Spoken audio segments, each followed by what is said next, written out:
रोजी रोटी के बाद फिर वो बच्चों को लाल लगाने में कि बच्चे कैसे पढ़ें, कैसे सेटल हों। आज वो वक्त हो गया है कि सबके बच्चे पढ़े भी गए, सेटल भी हो गए और अच्छी नौकरियों पे लगे हैं।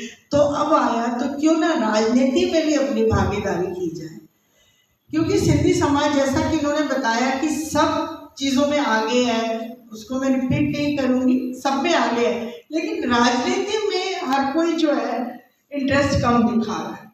तो हम चाहते हैं किसी तरह सरकार हमारे सिंधी समाज को राजनीतिक में भी भागीदारी दे, उनको टिकट दे, क्योंकि सिंधी समाज किसी को भी पार्टी को निराश नहीं करेगा, ये तो पक्की बात है। हारेगा तो नहीं, पर अगर जीता नहीं तो अगले की जीत में फर्क जरूर डाल देगा, ये तो पक्की बात है। तो हम चाहते हैं कि किसी तरह सरकार हमें साथ दे और हमारे लोगों को भी टिकट दे, जिससे क्या है सिंधी समाज अपना राजनीति में भी अपनी एक पुरुषार्थी बनकर, या जिसे कहते हैं कि मतलब वहाँ पे भी दिखाए कि जी हम सिंधी जो समाज है वो राजनीति में भी पूर्ण रूप से सक्रिय है। तो यही मानना है, थोड़ा हमारा समाज कह लो या मिडिल क्लास जो हम लोग हैं वो सब कह लो कि वोट देने कम जाते हैं, लेकिन अब सबको जागना होगा, उठना होगा, और अगर मनचाही सरकार चाहिए तो कुछ अपने आप में भी जोश लाना होगा, तभी हमें हमारी मनचाही सरकार मिलेगी। हम सनातनी हैं तो हम चाहते हैं तो हमें सनातनी सरकार मिले, ये ना हो कि कुछ आए और लेके चले जाएं, हम अवाक से होकर देखते रह जाएं। आज आपने प्रेस कॉन्फ्रेंस जो रखी है वो किस विषय पे थी और क्या डिमांड थी? आज की प्रेस कॉन्फ्रेंस तो हमें पहली डिमांड तो क्या हमारी रिक्वेस्ट थी अपने सिंधी समाज से कि आने वाले चुनाव में कमल का बटन दबाए। हमारी मेन तो ये था मुद्दा। और फिर दूसरी डिमांड जो थी कि अब हमें राजनीतिक भागीदारी चाहिए। अब बहुत हो गया, अब हमें राजनीतिक भागीदारी चाहिए, मतलब इसमें कोई दो राय नहीं है, कोई इफ बट नहीं है। अगर आपका हमारा सपोर्ट तो लगा, आपको हमारा अगर दिल से सपोर्ट चाहिए सबको, बीजेपी को, तो अब हमें राजनीतिक भागीदारी इनको देनी पड़ेगी।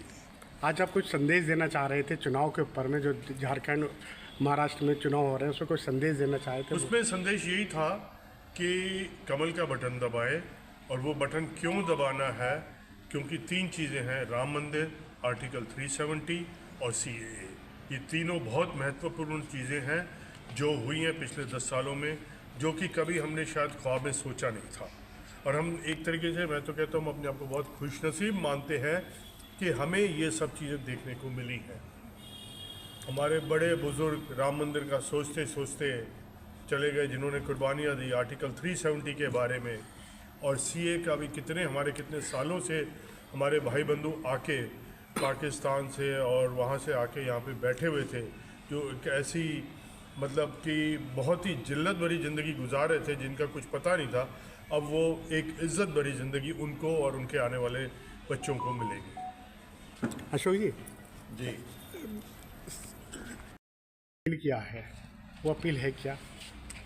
अपील अभी तो जो आज की जो हमने सभा बुलाई, प्रेस कॉन्फ्रेंस बुलाई, इसमें तो अपील थी कि भाई हर वोटर किसी भी जात का हो, किसी भी कम्युनिटी का हो, वोट करने घर से ज़रूर निकले। और जो है वोट करना हमारा परम कर्तव्य भी है और अधिकार भी है।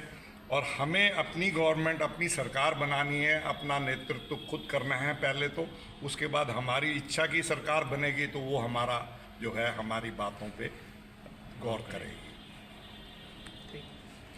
सर, आप लोगों की पार्टी से क्या डिमांड है इस इलेक्शन को लेकर के, आने वाले इलेक्शन को लेकर? कौन से इलेक्शन की बात कर रहे हैं सर, जिसके लिए आप मतलब कह रहे हैं ना कि आप बीजेपी पार्टी सपोर्ट करें हमें भी, कौन से आप